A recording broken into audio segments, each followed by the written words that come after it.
കണ്ണൂരിൽ പേരാവൂർ ഇരിക്കൂരാണ്. പേരാവൂരിലേക്ക് ശൈല ടീച്ചറെ വിടുന്നു. അപ്പം അതിനകത്ത് ഈ പാർട്ടിക്കുള്ളിൽ നിന്ന് തന്നെ കുറേ വിമർശനങ്ങൾ ഉണ്ടാകുന്നുണ്ട്. വിമർശനം ഞാൻ പറഞ്ഞത് പി ടി ഗോവിന്ദൻ പറഞ്ഞ ഉൾപ്പെടെയുള്ള കാര്യങ്ങൾ ഉദ്ദേശിച്ച് ഞാൻ പറഞ്ഞത്. കുഞ്ഞികൃഷ്ണനെ പോലുള്ള ഒരാളുടെ അവിടെ നിന്ന് പാർട്ടിയിൽ നിന്ന് പുറത്തേക്ക് വരുന്നത്, പിന്നെ പാർട്ടിക്കുള്ളിൽ തന്നെ നടക്കുന്ന എന്താ വിമത നീക്കങ്ങളും ഇല്ലെങ്കിൽ അവർ തമ്മിലുള്ള വിഭാഗീയതയും ഒക്കെ ഭയങ്കര രൂക്ഷമായിട്ടുണ്ടെന്നുള്ള കാര്യങ്ങൾ പല റിപ്പോർട്ടുകൾ പുറത്തു വരുന്നു. അപ്പം ഈ പി കെ ശ്യാമളയുടെ സ്ഥാനാർത്ഥിയുമായിട്ട് ബന്ധപ്പെട്ട് പലരും പറയുന്നു.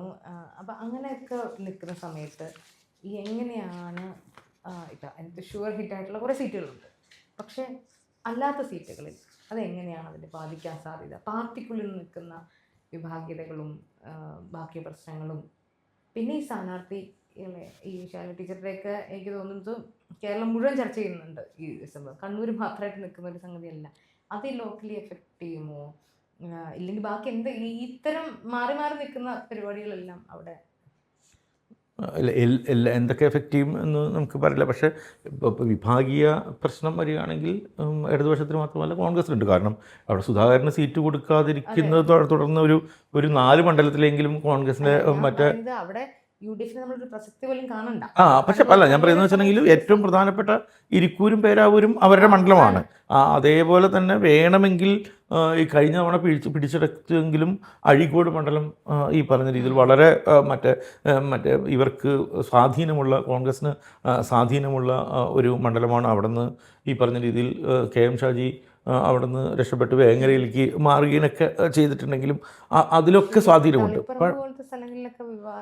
തളിപ്പറമ്പിൽ വിവാദമുണ്ട്. പക്ഷെ തളിപ്പറമ്പ് സീറ്റിനെയൊന്നും ഏതെങ്കിലും തരത്തിൽ ഇത് ബാധിക്കുമെന്ന് എനിക്ക് തോന്നുന്നില്ല. മാത്രമല്ല ഈ ഗോവിന്ദൻ നടത്തിയിട്ടുള്ള ഇപ്പോൾ നമുക്കിപ്പോൾ തുടക്കം മുതൽ അവിടെ പി കെ ശ്യാമളയെ സംബന്ധിച്ചുള്ള വാർത്തകൾ വന്നുകൊണ്ടിരിക്കുന്നുണ്ട്.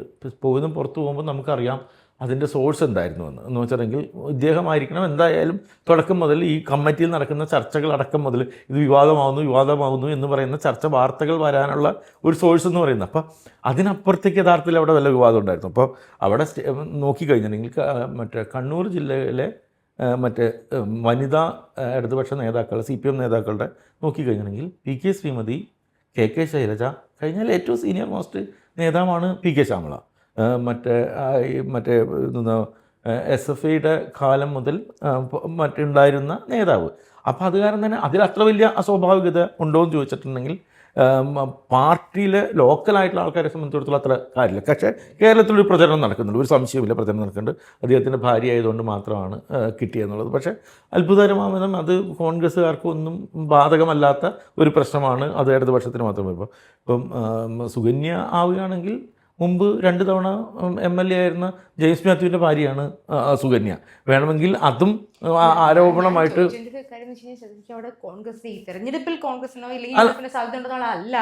അല്ല ഞാൻ പറയുന്നത് അതല്ല, അതും ചർച്ചയാണ്.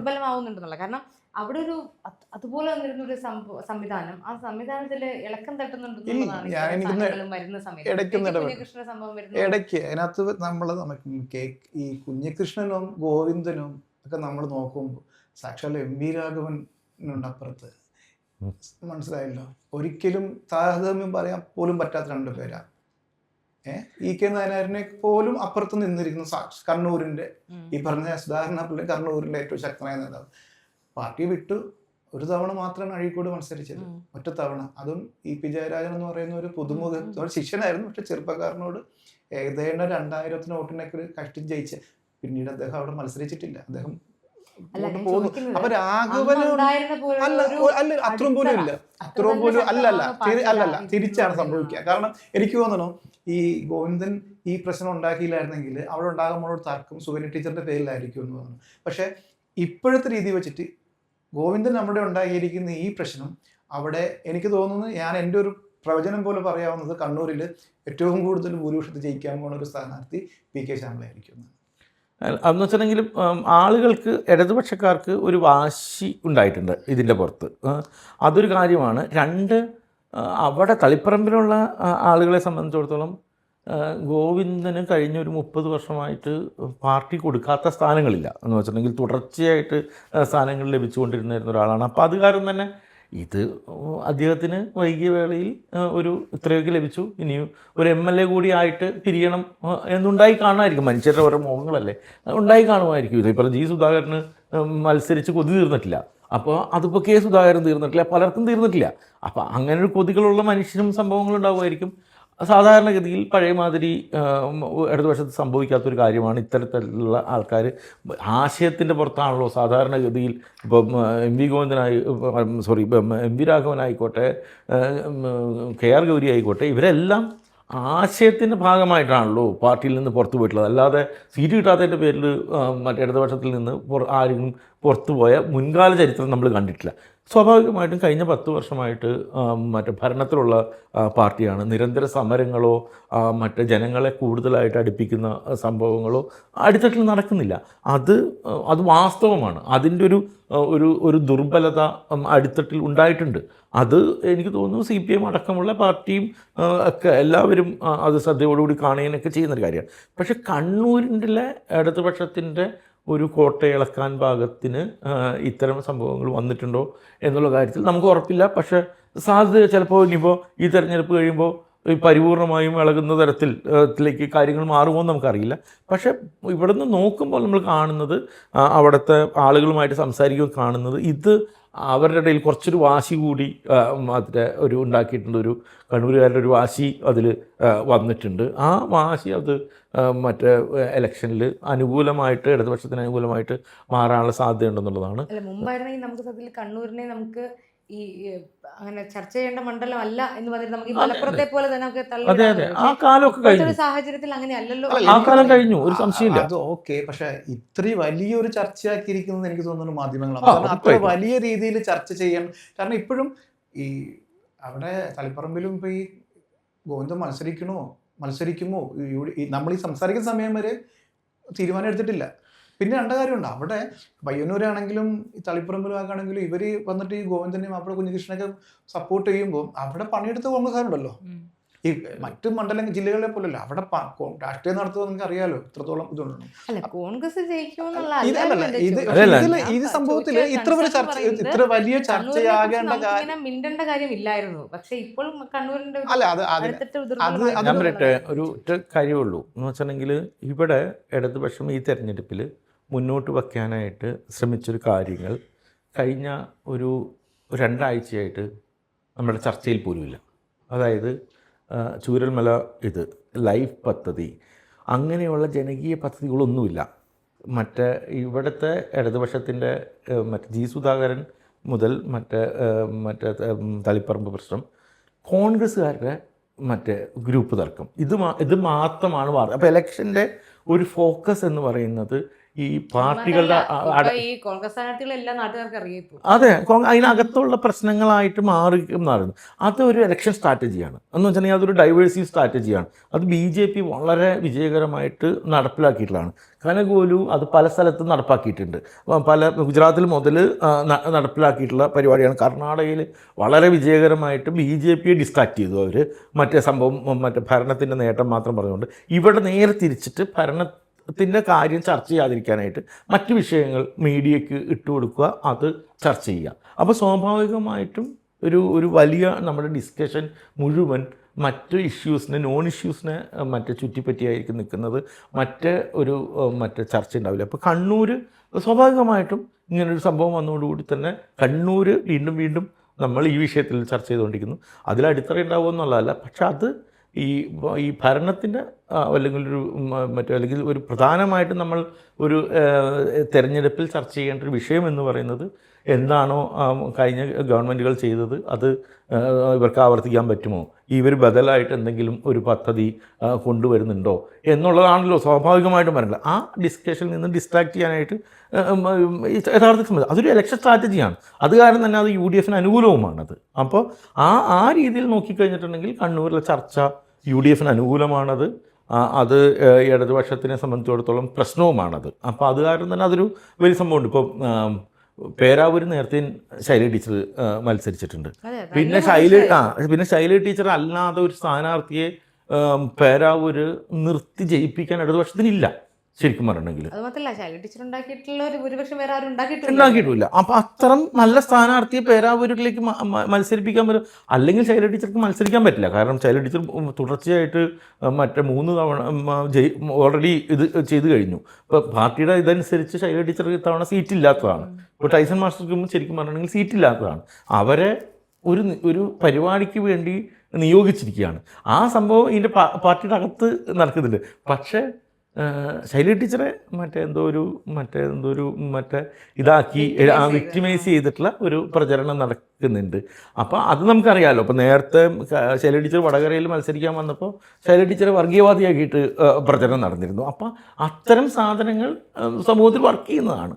ആ വർക്ക് ചെയ്യുന്നത് ശരിക്കും പറഞ്ഞിട്ടുണ്ടെങ്കിൽ കഴിഞ്ഞ നിയമസഭാ തെരഞ്ഞെടുപ്പിൻ്റെ സമയത്ത് കോവിഡ് കള്ളി എന്ന് മറ്റേ ശൈല ടീച്ചറെ പരസ്യമായിട്ട് ഏറ്റവും മുതിർന്ന മറ്റേ കോൺഗ്രസ് നേതാക്കൾ വിളിച്ചിട്ടുണ്ട്. നമുക്കിങ്ങനെ ഈ പറഞ്ഞ രീതിയിൽ അത്ഭുതം തോന്നി. ഇപ്പോൾ നമുക്ക് എങ്ങനെയാണ് ഇവർക്ക് ഇതൊക്കെ ചെയ്യാൻ പറ്റുമെന്ന്. പക്ഷേ ഒരു പ്രശ്നമില്ലാതെ അവരെ വിളിച്ചിട്ടുണ്ട്. ഇപ്പോൾ ശൈല ടീച്ചർ വിക്റ്റിമാണെന്ന് പറയുന്നു. അപ്പോൾ അത് ഈ പറഞ്ഞ സ്വാഭാവികമായിട്ടും അങ്ങനൊരു തെരഞ്ഞെടുപ്പ് സ്ട്രാറ്റജികൾ അവർ കൊണ്ടുവരും. പക്ഷേ പേരാവൂർ വേണമെങ്കിൽ ഒരു പക്ഷേ പ്രത്യേകിച്ച് ഇത്തവണ മറ്റേ സുധാകരന് സണ്ണി ജോസഫിനോടുള്ള പിണക്കവും കൂടിയും പരിഗണിച്ച് കഴിഞ്ഞിട്ടുണ്ടെങ്കിൽ ചിലപ്പോൾ ശൈല ടീച്ചർക്ക് സുഖമായിട്ട് ചിലപ്പോൾ ജയിച്ചു പോരാൻ പോലും ഉള്ളൊരു സാഹചര്യം ഇത്തവണ മറ്റേ പേരാവൂരുണ്ട് എന്നുള്ളതാണ് ഒരു വാസ്തവം. പിന്നെ അവിടെ എനിക്ക് ഇൻട്രസ്റ്റിംഗ് ആയിട്ട് തോന്നിയിട്ടുള്ളൊരു ഇത് എന്ന് വെച്ചിട്ടുണ്ടെങ്കിൽ തലശ്ശേരിയിൽ കാരായി രാജനെ നിർത്താനായിട്ട് തീരുമാനിച്ചൊരു ധൈര്യമാണ്. അത് അവർക്കറിയാം ഇലക്ഷനിൽ ചർച്ചയാവുന്നു. പക്ഷേ ഇതേപോലെ ഫൈസൽ വധക്കേസിലെ പ്രതി എന്ന് പറഞ്ഞ് ജയിലിലാവുകയും ദീർഘകാലം ഒളിവിൽ പോവുകയും പിന്നെ കണ്ണൂർ ജില്ലയിലേക്ക് കടക്കാൻ പോലും പറ്റാതിരുന്നൊരു ആളാണ് കാരായി രാജൻ. അതേസമയം പിന്നെ തുടർന്ന് ഒരു ആൾ പരസ്യമായിട്ട് ഞങ്ങളാണ് കൊന്നതെന്ന് RSSകാർ പറഞ്ഞിട്ട് പോലും കാരായി രാജനെതിരായിട്ടുള്ള മറ്റേ പ്രചരണമോ അല്ലെങ്കിൽ കേസോ അവസാനിച്ചിട്ടില്ല. അപ്പോൾ അങ്ങനൊരു സാഹചര്യത്തിൽ അയാളെപ്പോലെ വളരെ ജനകീയനായിട്ടുള്ളൊരു നേതാവുമാണ്. ആളുകൾക്ക് അടിത്തട്ടിൽ വളരെ പരിചയമുള്ള ഒരു നേതാവാണ്. അപ്പോൾ അദ്ദേഹത്തിനെ ഇലക്ഷനിൽ മത്സരിപ്പിക്കാൻ തീരുമാനിച്ചു എന്നുള്ളതൊരു എനിക്കൊന്ന് ഇടതുപക്ഷത്തിൻ്റെ ഒരു ഭയങ്കര ബ്രേവ് മൂവുകളിലൊന്നായിട്ട് ഞാൻ കാണുന്നുണ്ട്. അതേപോലെ തന്നെ അവിടെയുള്ള മണ്ഡലത്തിൽ നിലവിലുള്ള സ്ഥാനാർത്ഥികൾക്ക് ലോകത്തിലെ ഏറ്റവും കൂടുതൽ ഭാഗ്യവാനായ മറ്റേ ഒരു രാഷ്ട്രീയ പ്രവർത്തകരിൽ ഒരാളാണ് ഈ കടന്നപ്പള്ളി രാമചന്ദ്രൻ. എന്ന് വെച്ചിട്ടുണ്ടെങ്കിൽ ഏതൊക്കെ സമയത്താണ് പുള്ളിക്ക് അനുകൂലമായിട്ട് ഭാഗ്യം വരുന്നതെന്ന് നമുക്ക് കാണില്ല. ഇത്തവണ കെ സുധാകരൻ്റെ നീക്കമടക്കം ഈ കടന്നപ്പള്ളിക്ക് വീണ്ടും ഒരു ഭാഗ്യം സമ്മാനിക്കുമോ എന്ന് നമുക്കറിയാൻ പാടില്ല. അങ്ങനെ വളരെ ഇൻട്രസ്റ്റിംഗ് ആയിട്ടുള്ള സംഭവമുണ്ട്. പക്ഷെ ധന്യ പറഞ്ഞത് വളരെ പ്രധാനപ്പെട്ട ഒരു പോയിൻ്റാണ്. നമ്മൾ ഈ എലക്ഷൻ കഴിയുമ്പോൾ നമ്മൾ കാത്തിരുന്നിരിക്കുന്നത് ഈ പറഞ്ഞ രീതിയിൽ ഈ കണ്ണൂരിലെ ഇടത് വോട്ടുകൾക്ക് എന്തെങ്കിലും ഇളക്കം തട്ടുമോ ഇല്ലയോ എന്നുള്ളതാണ്. അത് നമുക്ക് റിസൾട്ട് വന്നാലേ കാണുള്ളൂ. കാരണം അതിനു വേണ്ടിയുള്ളൊരു പ്രചരണം നടക്കുന്നുണ്ട്. ആ പ്രചരണത്തിൽ ഒരു പക്ഷേ ഇടതുപക്ഷത്തിനേക്കാളും മുന്നിലേക്ക് ഇടതുപക്ഷ വിരുദ്ധ സംഘം അതിൽ എത്തിക്കഴിഞ്ഞിട്ടുണ്ട് എന്നുള്ളതിൽ യാതൊരു സംശയവുമില്ല. അത് അത് അത് സത്യമാണ് ആ സംഭവം. പക്ഷെ നമ്മളെ ഇപ്പോൾ ഇടതുപക്ഷ വിരുദ്ധത പറയുന്നത് പോലെ ഇടതുപക്ഷത്തിൻ്റെ ഇളക്കം വരുന്നത് പോലെ തന്നെ നിങ്ങൾക്ക് രണ്ടുപേർക്കും എന്തുകൊണ്ട് കെ സുധാകരൻ പെട്ടെന്ന് ഒതുങ്ങി പാർട്ടിക്ക് വിധേയനായി? എന്തുകൊണ്ടായിരിക്കാം? കണ്ണൂർ മണ്ഡലത്തിൽ ജയപരാജയം മാത്രം ആയിരിക്കത്തില്ല എനിക്ക് തോന്നുന്നത്. ഈ നേരത്തെ പറഞ്ഞ പോലെ ഇടതുപക്ഷത്തിൻ്റെ എന്ത് സംഭവിക്കും എന്ന് പറഞ്ഞ പോലെ തന്നെ കോൺഗ്രസിനും പലതും സംഭവിക്കാം. ഒരു പക്ഷേ എന്തുകൊണ്ടായിരിക്കും പെട്ടെന്ന് ഇത്രയും ചാടിക്കടിക്കാൻ നിന്നിരുന്ന സുധാകരൻ പെട്ടെന്ന് ഒരു രാത്രി ഇരുണ്ട് വെളുത്തപ്പോഴത്തേക്ക് ഞാൻ പാർട്ടിക്ക് പൂർണ്ണ വിധേയനാവെന്ന് പറയും? അപ്പോൾ സുധാകരൻ എന്തുകൊണ്ടായിരിക്കും പോരിക്കുന്നത്? പ്രത്യേകിച്ച് എന്തെങ്കിലും ഒരു ഡീല് ജയിച്ചു, UDF ഭരണത്തിൽ വന്നു, അപ്പോൾ എന്തെങ്കിലും ഒരു വാഗ്ദാനം കൊടുത്തിട്ടുണ്ടാവുമോ ഈ സുധാകരന്? അതല്ല സുധാകരൻ വെറുതെ അങ്ങ് നിശബ്ദനായിട്ട് പോകുമോ? പ്രത്യേകിച്ച് TO മോഹനെ പോലത്തെ ഒരു സ്ഥാനാർത്ഥി അവിടെ വരുന്നു. സുധാകരൻ ഞാനില്ലെങ്കിൽ ഇപ്പോൾ ബാബു തൃപ്പൂണിത്തറയിൽ കെ ബാബു തൃപ്പൂണിത്തറയിൽ പറഞ്ഞു ഞാനില്ലെങ്കിൽ ഇന്നയാളെന്ന് കൊടുക്കുന്ന പോലെ സുധാകരന് റിജിൽ മാക്കുറ്റിയെ ആയിരുന്നു, അതും നിഷേധിക്കപ്പെടുകയാണ്. പകരം ഇപ്പോൾ ഈ TO മോഹനും വന്നു. ഞാനിപ്പോൾ സോഷ്യൽ മീഡിയയിൽ കോൺഗ്രസ് അനുകൂലികൾ വരെയും TO മോഹനെതിരെയാണ് പറയുന്നത്. കാരണം TO മോഹന് ഈ ആൾക്ക് ചില BJP സുഹൃത്തുക്കളൊക്കെ ഉണ്ട് ആ രീതിയിൽ. പിന്നെ TO മോഹൻ എന്ന് പറയുമ്പോഴത്തേക്ക് പക്ക വേണുഗോപാലിൻ്റെ അടുത്ത അനുയായിയാണ്. എനിക്ക് തോന്നുന്നു വേണുഗോപാൽ യൂത്ത് കോൺഗ്രസിൻ്റെ സംസ്ഥാന നേതൃത്വത്തിലിരിക്കുമ്പോൾ ജില്ലയിലെ നേതൃത്വത്തിൽ TO മോഹനൊപ്പം വേണുഗോപാലും അടപടലം സുധാകരനെ വെട്ടിയിട്ടുണ്ട്. സതീശൻ മാത്രമല്ല, വേണുഗോപാലും വന്നിട്ടുണ്ട്. അപ്പം ഈ സുധാകരൻ ഇപ്പം നിശബ്ദനായത് എനിക്ക് തോന്നുന്നു വലിയൊരു പൊട്ടിത്തെറിലേക്ക്. അപ്പം കോൺഗ്രസിനും ഈ പറഞ്ഞ പോലെ തന്നെ അവിടെ കണ്ണൂർ മണ്ഡലത്തിൽ മാത്രമല്ല, കാരണം കണ്ണൂർ മണ്ഡലം ഒരു കോൺഗ്രസ് മണ്ഡലമാണ്.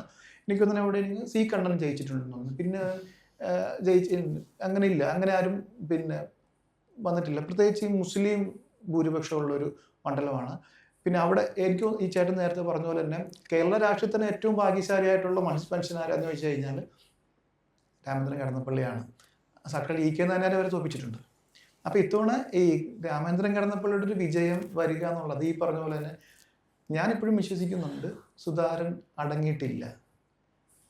അതല്ലെങ്കിൽ സുധാകരൻ പെട്ടെന്ന് നിശബ്ദനാകാനുള്ള കാരണം നിങ്ങൾ എനിക്കൊന്ന് വിശദമാക്കി തരണം. അല്ല, ഇതിനകത്ത് സുധാകരൻ നിശബ്ദനാവുന്നതിന് എന്താണ് കാരണം എന്ന് നമുക്കറിയില്ല. പിന്നെ സുധാകരൻ ഇത്രയധികം യഥാർത്ഥത്തിൽ പ്രശ്നമുണ്ടായിരുന്നോ എന്ന് പോലും നമുക്കറിയില്ല. കാരണം ഇത് മുഴുവൻ മീഡിയയിൽ നിന്നൊക്കെ വാർത്തകളാണ്. ഇതൊക്കെ മനഃപൂർവ്വമായിട്ട് പുറത്തേക്ക് വിട്ട വാർത്തകളാകാം. കാരണം എന്ന് വെച്ചിട്ടുണ്ടെങ്കിൽ ഡിസ്ട്രാക്ട് ചെയ്യാം എന്നുള്ളതാണ് മറ്റേ ഇക്കാലത്തെ ഏറ്റവും വലിയ രാഷ്ട്രീയം എന്ന് പറയുന്നത് ഡിസ്ട്രാക്ഷനാണ്.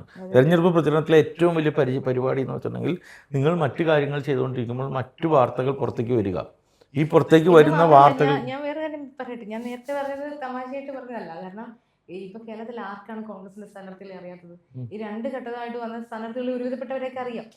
ഇങ്ങനത്തെ ഒരു സ്ട്രാറ്റജി എന്ന് പറയുന്ന സ്ഥാനാർത്ഥികൾ ആരെന്ന് പോലും ഞാൻ പറയുന്നത് കോൺസെൻട്രേഷൻ മുഴുവൻ ഈ ഒരു സാധനത്തിലേക്കാണ്. അങ്ങനത്തെ ഒരു സാധനത്തിനും സുധാകരൻ മനഃപൂർവ്വം ഉണ്ടാക്കിയ പ്രശ്നമാണെന്ന് അല്ല, എനിക്ക് അവിടെ ഞാനൊരു വിയോജിപ്പ് പറയുന്നത്, എനിക്ക് എപ്പോഴും പ്രശ്നമുണ്ടെന്നുള്ള കാര്യത്തിൽ സംശയമില്ല. പക്ഷേ ഇത്രയധികം പ്രശ്നം അതായത് ഉണ്ടായിരുന്നോ എന്നുള്ളത് മാത്രമാണ് സംശയം. അല്ല, ഞാൻ പറഞ്ഞു വന്നതല്ല, നേരത്തെ കോൺഗ്രസിന്റെ ഒരു അടയാളമാണ് ഈ ഇങ്ങനെ തർക്കങ്ങളും നീണ്ടുപോകലും ഒക്കെ. ഓക്കെ, അതങ്ങനെ നടന്നിരുന്നു. പക്ഷെ കാലം മാറിയിട്ടില്ലേ? ഈ തീരുമാനം എടുക്കുന്നതിലൊരു വലിയ പങ്ക് വഹിക്കുന്നത് യുവാക്കളാണ്.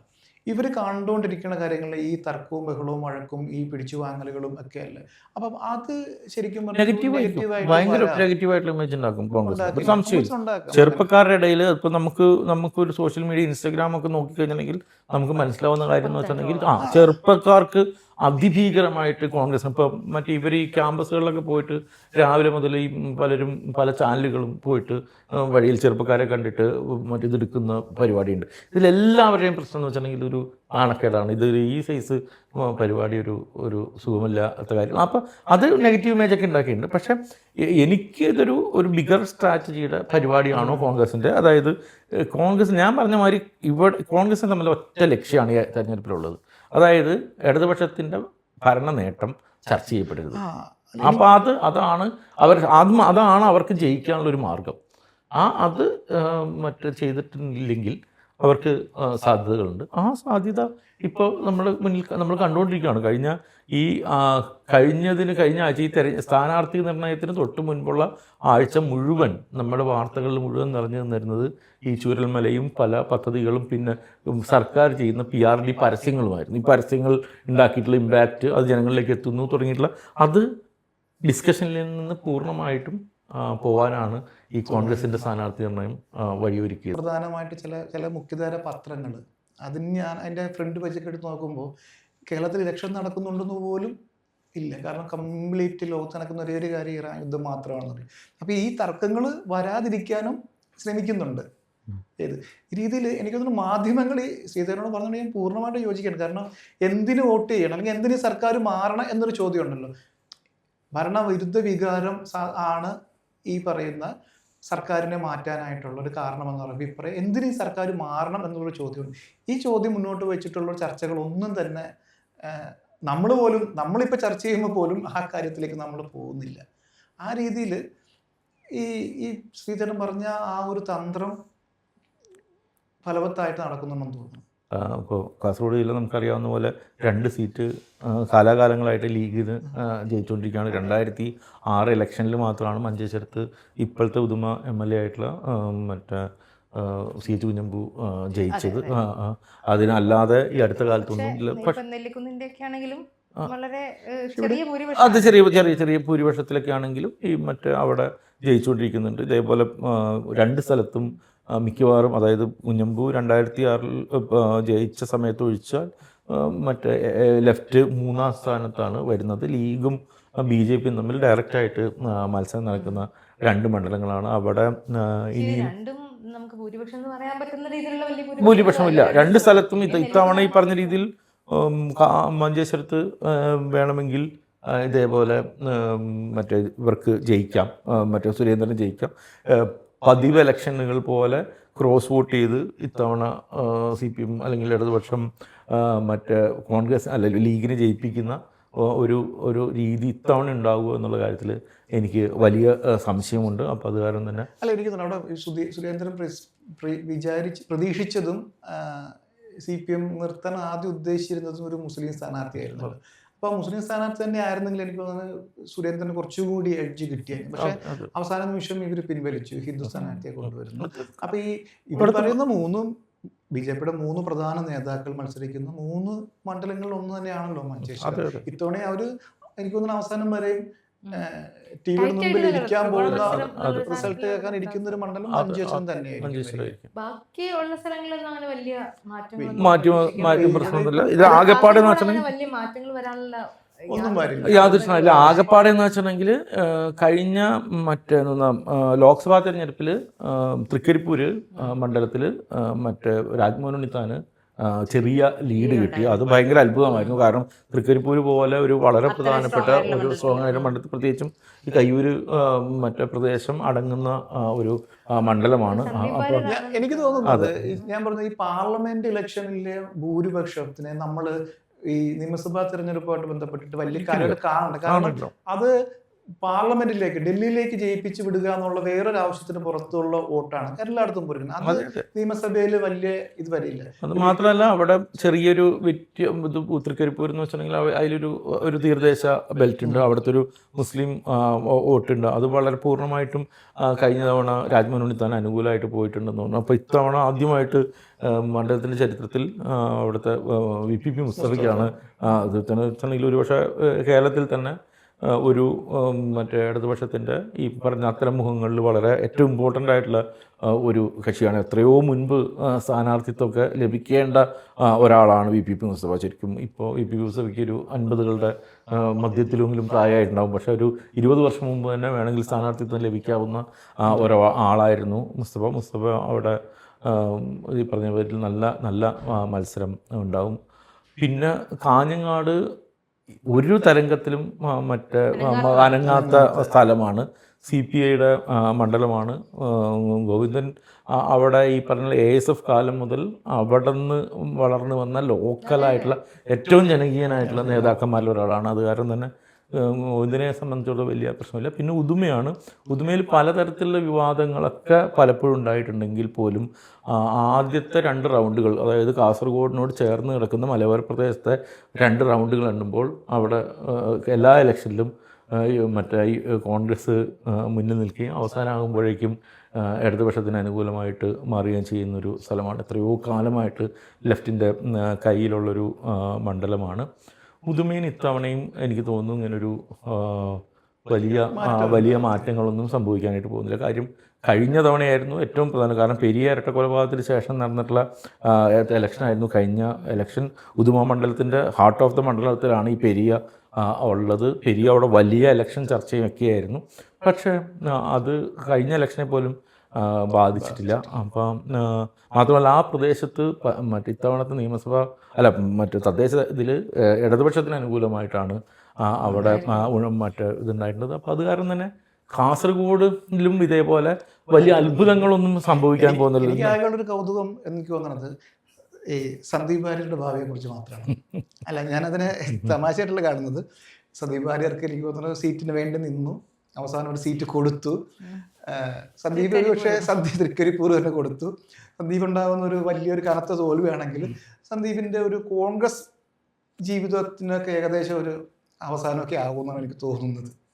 ഇതുപോലെ അങ്ങനെ ആ ഒരു കൗതുകം മാത്രമേ പിന്നെ കാസർഗോഡ് കാണുന്നുള്ളൂ. എനിക്കൊന്ന് ഈ നമ്മളൊരു മൊത്തത്തിൽ ഇപ്പോൾ തിരുവനന്തപുരം മുതലുള്ള കാസർഗോഡ് വരെയുള്ള എല്ലാ ജില്ലകളിലും നമ്മളൊന്ന് പോയി വരുമ്പോൾ അല്ലെങ്കിൽ നമ്മൾ ഈ പറഞ്ഞ ചർച്ച വഴി ഒന്ന് പോയി വരുമ്പോൾ നമുക്ക് നമ്മളൊരു ടേക്ക് അവേ എന്ന് പറഞ്ഞിട്ടുണ്ടെങ്കിൽ ശരിക്കും പറഞ്ഞിട്ടുണ്ടെങ്കിൽ ഒരു അനുകൂലമായിട്ടുള്ള തരംഗങ്ങൾ ഇല്ലെങ്കിൽ എല്ലാ പ്രദേശത്തും വളരെ സ്ട്രോങ് ആയിട്ടുള്ള മത്സരം ഫൈറ്റ് നടക്കുന്നുണ്ട്. ഇപ്പോൾ ഇതേപോലെ ഒരു കൺസോൾട്ടേഷൻ, ഒരു ന്യൂനപക്ഷ കൺസോൾട്ടേഷൻ UDF അനുകൂലമായിട്ട് വരികയാണെങ്കിൽ UDF ഇലക്ഷൻ തൂത്തുവാരുന്ന ഒരു സ്ഥിതി വരും. പ്രത്യേകിച്ചും മറ്റേ ഈ പറഞ്ഞ രീതിയിൽ പാലക്കാട്, കോഴിക്കോട്, കണ്ണൂർ, കൊല്ലം ജില്ലകൾ അതിനൊരു വലിയ തോതിലുള്ള താൻ മാറും.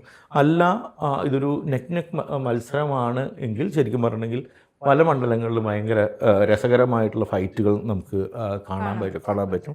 ഇലക്ഷനിൽ തദ്ദേശ തെരഞ്ഞെടുപ്പ് കഴിഞ്ഞതിന് ശേഷം ആ സമയത്ത് UDF ഉണ്ടായിരുന്നൊരു എഡ്ജ് പൊതുവെ കുറേശ്ശെയായിട്ട് കുറഞ്ഞു വരികയും ലെഫ്റ്റിന് കുഴപ്പമില്ല, ഇവർ കുഴപ്പമില്ലായിരുന്നു, ഇവർ ശരാശരിയാണ് എന്നുള്ളൊരു അഭിപ്രായം ഉണ്ടായിരുന്നു. ഈ ശരാശരി എന്ന് പറയുന്നൊരു പ്രകടനം നിലനിർത്തി പോകാനായിട്ട് ലെഫ്റ്റിന് പറ്റിക്കഴിഞ്ഞിട്ടുണ്ടെങ്കിൽ, മറ്റ് കൺസോൾട്ടേഷൻ ഇല്ലെങ്കിൽ ലെഫ്റ്റിന് അനുകൂലമായിട്ടുള്ളൊരു ജനവിധി ഉണ്ടാവും. അല്ല ഇതൊരു മോശം എന്നുള്ള രീതിയിലേക്കും, അതേപോലെ തന്നെ ഈ പറഞ്ഞ രീതിയിലൊരു ഇവരുടെ കയ്യിലുണ്ടായിരുന്ന ഈഴവ വോട്ടുകൾ ഒലിച്ചു പോവുക, മുസ്ലിം വോട്ടുകൾ എതിരായി മാറുക എന്നൊരു കാര്യം ഉണ്ടായിക്കഴിഞ്ഞിട്ടുണ്ടെങ്കിൽ വലിയ ഭൂരിപക്ഷത്തോടുകൂടി UDF കേരളത്തിൽ അധികാരത്തിൽ വരികയും ചെയ്യും എന്നുള്ളതാണ് എനിക്ക് തോന്നുന്നത്. എൻ്റെ ഒരു അഭിപ്രായത്തിലും ഈ കൺസൾട്ടേഷൻ ഉണ്ടായില്ലെങ്കിൽ, അല്ലെങ്കിൽ അത് വലിയൊരു പൂർണ്ണമായിട്ടുള്ള ഈ പറഞ്ഞതുപോലെ കാസർഗോഡ് മുതൽ തിരുവനന്തപുരം വരെയുള്ള മുസ്ലിം വോട്ടുകൾ ഏകീകരിച്ച് UDF അനുകൂലമായിട്ട് നിന്ന് കഴിഞ്ഞാൽ ഉണ്ടാകുന്ന വലിയൊരു വിജയം. അങ്ങനെ സംഭവിച്ചില്ല എങ്കിൽ കഴിഞ്ഞ തവണ നമ്മളിപ്പോൾ സംസാരിച്ച പോലെ 3 മേഖലകൾ എടുത്താലും തെക്കൻ കേരളവും മധ്യ കേരളവും വടക്കൻ കേരളവും എടുത്തു കഴിഞ്ഞാൽ രാഷ്ട്രീയമായിട്ടുള്ളൊരു ഫൈറ്റാണ് നടക്കണമെങ്കിൽ ഈ ഇടതുപക്ഷത്തിന് അവർ കഴിഞ്ഞ തവണ ഉണ്ടായിരിക്കുന്ന നേട്ടത്തിന് അടുത്ത് തന്നെ എത്താൻ പറ്റുമെന്നാണ് ഞാൻ വ്യക്തിപരമായിട്ട് കാണുന്നത്. പ്രത്യേകിച്ച് മലപ്പുറവും പിന്നെ എറണാകുളവും ഒക്കെ പൂർണ്ണമായിട്ടും UDF കൂടെ നിന്നാൽ പോലും ഇനി വടക്കൻ കേരളത്തിൽ വലിയൊരു നേട്ടവരുണ്ട്. ഈ പറഞ്ഞ പോലെ കോഴിക്കോടൊക്കെ വലിയ UDF നേട്ടം ഉണ്ടാകുകയും LDF വിചാരിച്ച വിജയം ഉണ്ടായില്ലെങ്കിൽ പോലും മധ്യ കേരളത്തിൽ നിന്ന് തെക്കൻ കേരളത്തിലേക്ക് പോകുമ്പോൾ LDF അനുകൂലമായിട്ട് തന്നെ ഭൂരിഭാഗം മണ്ഡലങ്ങളിൽ നിൽക്കുകയും ഈ പറഞ്ഞ പോലെ ഒരു വലിയ വിജയമല്ല, എന്നാൽ അടുത്ത് ഒരു 80-നൊക്കെ അടുത്തൊക്കെ ഒരു സീറ്റ് നേടിയിട്ട് ഇടതുപക്ഷം തുടരുമെന്നാണ് വരുന്നത്. ഇലക്ഷൻ പ്രവചനാതീതമാണെന്നുള്ളതാണ് എൻ്റെ ഒരു തോന്നൽ.